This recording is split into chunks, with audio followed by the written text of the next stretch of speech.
Mais où est donc passé Pascal Tréfingui? Est-ce que vous vous rappelez de cet individu, l'officier du roi décédé vacantiste de Biaz? C'est Napo le Cato.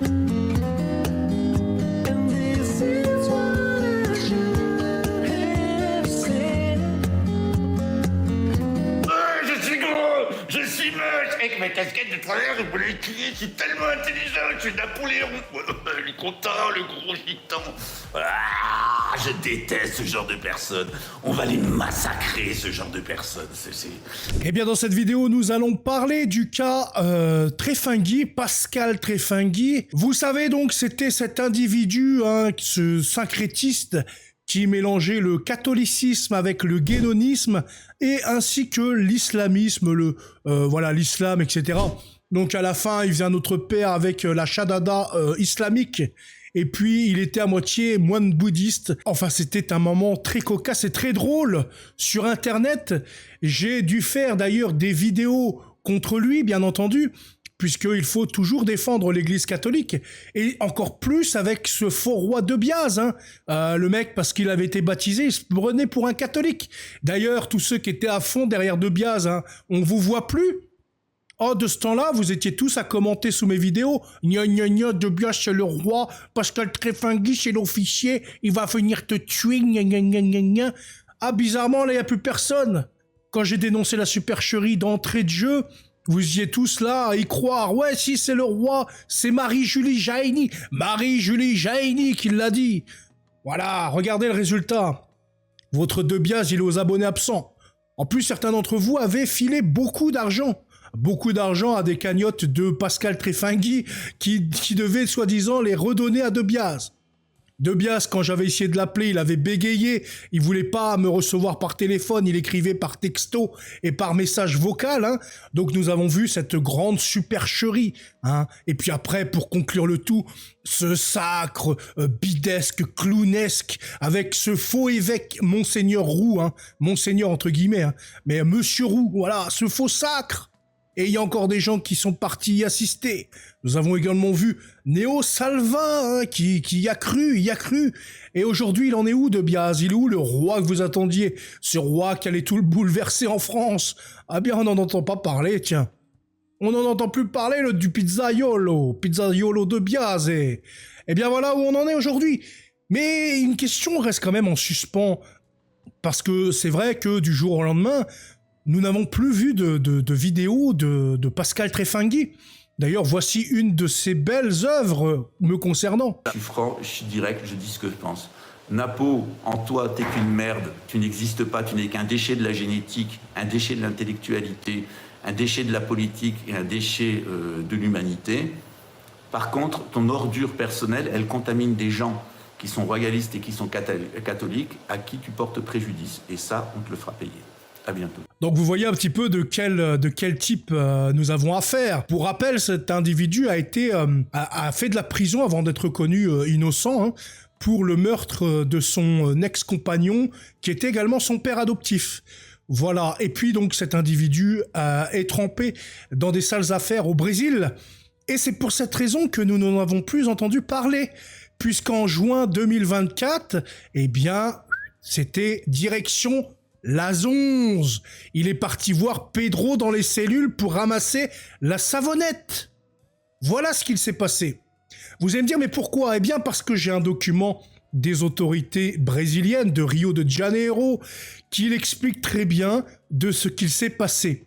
Finalement, en juin 2024, eh bien, il y a eu un refus des pétitions des deux avocats du docteur Francisco Ferreira de Costa et du docteur Sosten Diazusa. Donc ce qui s'est passé en fait, c'est que Tréfingui était en préventif chez lui.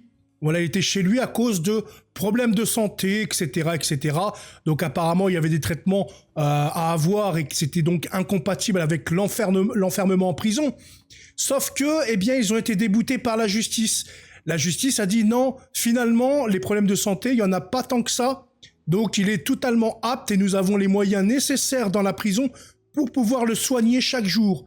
De facto, on annule la mesure préventive là à la maison, je sais plus comment ça s'appelle, et il va aller en zonzon. Mais l'affaire n'a pas été jugée encore, donc c'est-à-dire que là, en mesure préventive, eh bien, il fait de la tôle en attendant le jugement. Et c'est pourquoi il a été jugé. Tout simplement, eh bien, pour avoir escroqué 2 personnes françaises, hein, donc ça, les vidéos circulent déjà sur Internet, avec son éco-village, hein, et puis d'autres trucs qui sont assez louches, hein, qui vont lui tomber dessus également. Il risque jusqu'à 4 ans de prison, minimum 4 ans de prison. Donc c'est-à-dire que là, il a été mis en demeure en 2024, juin 2024, donc il y en a un minimum jusqu'à 2028, je pense, ou 2029.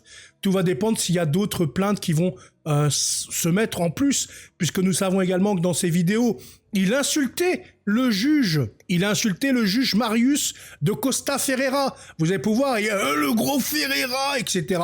Vous allez pouvoir voir des vidéos, il le menace de mort, il menace sa famille, etc. Donc quand ils vont tomber sur ces vidéos-là, je pense qu'il va manger encore un peu plus. Donc là, il est enfermé pour minimum 5 ans. Donc pendant 5 ans, André Debiaz n'a plus d'officier. Ah oui, Debiaz qui disait non, je ne le connais pas, je ne lui parle pas, etc.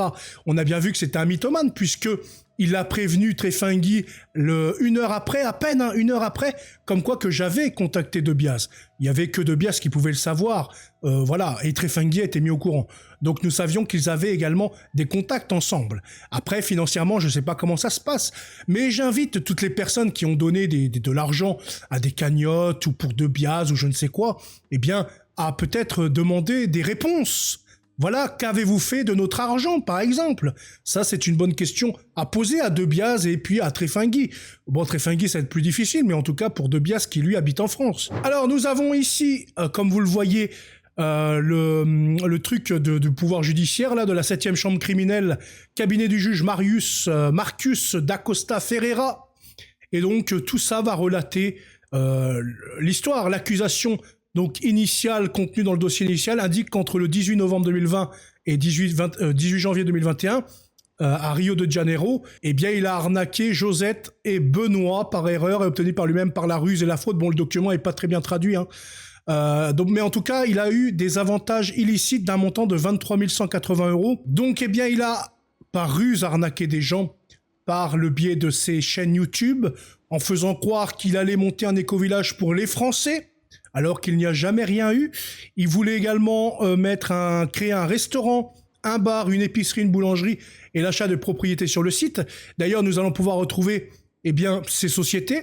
Vous voyez, il y a 3 sociétés, Colbert et Karcher Consultoria LTDA, Le Figuier, l'Olivier Restaurant, et puis Monsieur François Confettaria.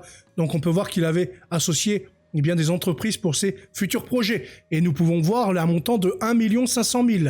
1 500 000, ça équivaut à 239 000 €. Donc on peut voir qu'il a quand même énormément de moyens financiers. Où est-ce qu'il a fait cette fortune? Nous n'en savons pas. Peut-être des héritages ou peu importe. Mais il y a également eu des escroqueries. C'est là que la justice brésilienne est en train de mettre le doigt dessus. De plus, comme l'indiquait le bureau du procureur général, les enquêtes ont démontré qu'il existe une enquête de police contre le patient pour coercition au cours de la procédure, ce qui montre qu'il existe un risque à une enquête criminelle. Il convient de noter, en ce qui concerne le décret et le maintien en la garde provisoire, le principe de confiance prévaut, donnant aux juges les plus proches des preuves et des parties concernées une évaluation plus précise de sa nécessité. Donc il n'y a plus de confiance à ce moment-là parce qu'il y a énormément de risques pour son passé, à cause de son passé criminel. Et puis je vous dis, peut-être d'autres affaires qui vont arriver au Brésil contre lui. Toutefois, un tel argument ne trouve pas de soutien pour permettre que la détention préventive soit changée de prison à assignation à résidence. Donc en fait, ils ont refait une demande apparemment, hein, si je comprends bien. Ils ont refait une demande pour qu'il puisse à nouveau aller à la maison. Seulement là, ils ont dit non, c'est pas possible. Là, c'est pas possible, comme je vous l'ai expliqué pour les raisons médicales, etc. On va retrouver ça plus bas. Tous les soins apportés à l'accusé se révèlent efficaces, traitement en prison. Voilà, en gros, c'est ce qu'ils disent. Hein. Bien voilà, concernant le danger engendré par l'état de liberté des inculpés, nous avons la gravité spécifique du crime qui aurait été commis dans le but d'inciter victime d'erreurs répétées dans la bla.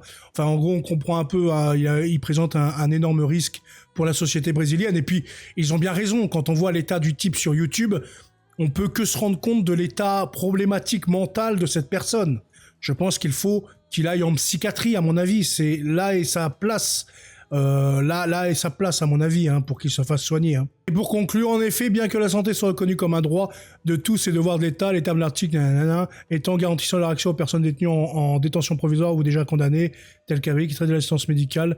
Le rapport, il est en bonne santé. Donc le rapport stipule qu'il est en bonne santé et qu'il n'y a pas besoin de toutes ces mesures préventives à la maison, mais plutôt en prison. Voilà, c'était un peu compliqué de pouvoir vous expliquer bien tout le document parce que c'est vrai que la traduction là que j'ai prise pour que vous puissiez avoir le visu dessus est pas terriblement belle, mais je voulais que ça soit graphiquement joli. Voilà, parce que par rapport à un bloc texte où tout est traduit, certes vachement bien, mais voilà, esthétiquement c'était pas très beau.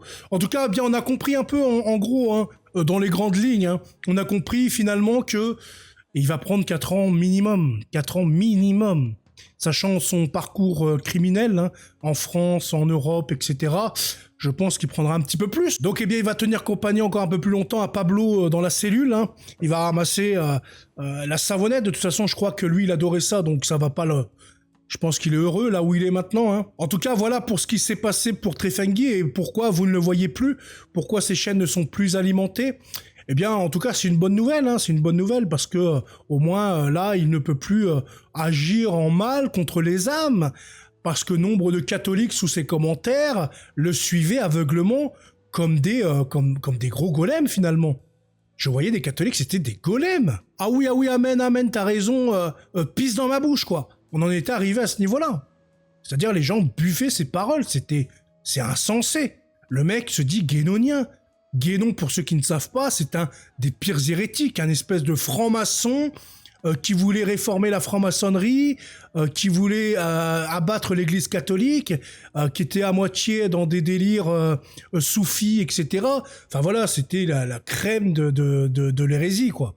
Et les gens, non, ça les dérangeait pas, comme De Biase, hein. De Biase qui ne connaît absolument pas le catholicisme, qui va te raconter qu'il est roi de la croix et du croissant, qui a raconté des conneries et des conneries. Je vous invite à taper De Biase sur ma barre de recherche de YouTube, sur ma chaîne, ou alors même Trefangui. Et vous allez pouvoir suivre tout ce qui s'est passé à l'époque, il y a 8 mois à peu près. Voilà, tout ce qui s'est passé à ce sujet-là. Vous allez vous marrer, vous allez rigoler face à ces clowns. Mais bon, on est obligé de le faire, comme je vous dis, on est obligé d'être toujours à l'avant-veille. On se prend des coups, oui. J'ai pris des insultes, des menaces de mort par beaucoup de gens, par Trefangui, j'ai pris des crachats, voilà, mais qu'est-ce que je m'en fous? Le travail était fait, et la vérité, eh bien, elle s'est montrée. Et les catholiques d'hier qui m'insultaient, qui me crachaient dessus, eh bien, ils ont disparu comme par hasard. Ah, ils sont où? Ah ben, ils sont plus là. En tout cas, voilà, au moins, nous avons fait le taf. Je vous souhaite une excellente soirée, que le Seigneur vous bénisse, et à bientôt, salut!